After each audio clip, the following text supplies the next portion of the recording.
नवग्रहस्तोत्रम्। नमः सूर्याय सोमाय मंगलाय बुधाय च गुरुशुक्रशनिभ्यश्च राहवे केतवे नमः। नवग्रहस्तोत्रम्। नमः सूर्याय सोमाय मंगलाय बुधाय च गुरुशुक्रशनिभ्यश्च राहवे केतवे नमः। नवग्रहस्तोत्रम्। नमः सूर्याय सोमाय मंगलाय बुधाय च गुरुशुक्रशनिभ्यश्च राहवे केतवे नमः।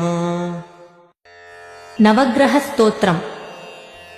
नमः सूर्याय सोमाय मंगलाय बुधाय च गुरुशुक्रशनिभ्यश्च